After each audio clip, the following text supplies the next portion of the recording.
Israel ने Iran पे हमला किया, ये खबर आप सभी को तो मिल गया होगा। और कितना भयानक, कितना खतरनाक हमला था ये भी आप जानते हैं। इजराइल के हमले से पूरा ईरान दहल चुका है। ईरान के बड़े बड़े कमांडर की मौत की खबर आ रही है। खबर तो ये भी आ रही है कि जो वहाँ के परमाणु के वैज्ञानिक थे उसमें से भी 2 लोगों की मौत हो चुकी है। वहीं आईआरजीसी के बड़े कमांडर की भी मौत हो चुकी है। ईरान जो दावा करता था कि हम तैयार हैं, इसका तो सब कुछ पता चल गया कि कितना तैयार था। इजराइल के हमले को रोक नहीं पाया।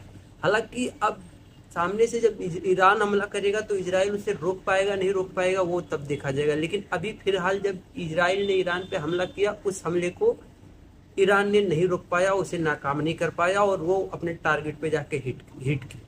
हालांकि आप तो जानते हैं कि इजराइल का जितना भी हमला होता है एकदम सटीक होता है। वो जहां भी हमला करता है वो अपने लक्ष्य को छूता है। उसने हमास के बड़े बड़े कमांडर को मारा, हमास के बड़े बड़े अधिकारियों को मारा। उसने लबनान पे हमला किया, वहाँ के भी जितने भी बड़े बड़े अधिकारी या कमांडर थे उनको मारा।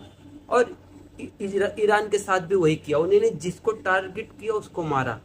और ईरान देखता रहा। ईरान अभी तक कुछ नहीं कर पाया, उसके हमले को नहीं नाकाम कर पाया, उसके हमले को रोक नहीं पाया। और उसने जहाँ चाहा वहाँ बमबारी किया, परमाणु ठिकाने को उड़ाया, रिहायशी इलाके को उड़ाया और परमाणु वैज्ञानिकों को मारा। और साफ साफ इजराइल ने ये दावा भी किया कि ये हमला और आगे जारी भी रहेगा। आगे देखना है कि इस हमले को लेकर ईरान क्या बोलता है, क्या कहता है। हालांकि वहाँ के जो खमनेई है उन्होंने कहा है कि हमला इसका बदला बहुत खतरनाक होगा।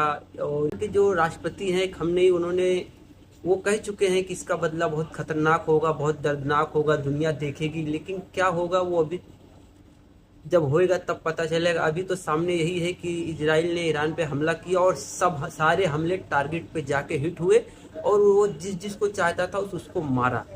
अब इजराइल को ईरान कितना चोट दे पाएगा वो तो समय आने पे पता चलेगा। ईरान किस को मार सकता है वो समय आने पे पता चलेगा। अभी फिलहाल जो है वो आप देख रहे हैं कि इजराइल ईरान पे अच्छी तरीके से हमला किया और पूरे ईरान में सन्नाटा छाया हुआ है। उन्हें जिसको चाहा वहां मारा, परमाणु ठिकाने पे मारा और परमाणु वैज्ञानिक को मारा, नागरिक को मारा और आईआरजीसी कमांडर को भी मारा।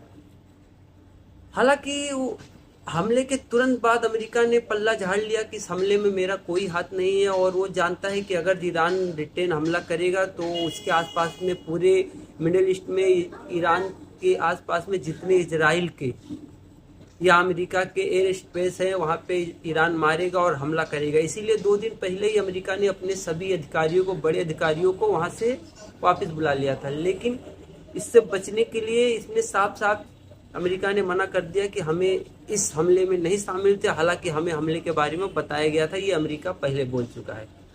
तो बस आज की वीडियो में इतना ही। ऐसी वीडियो देखने के लिए हमारे चैनल को सब्सक्राइब करें, शेयर करें और कमेंट करें।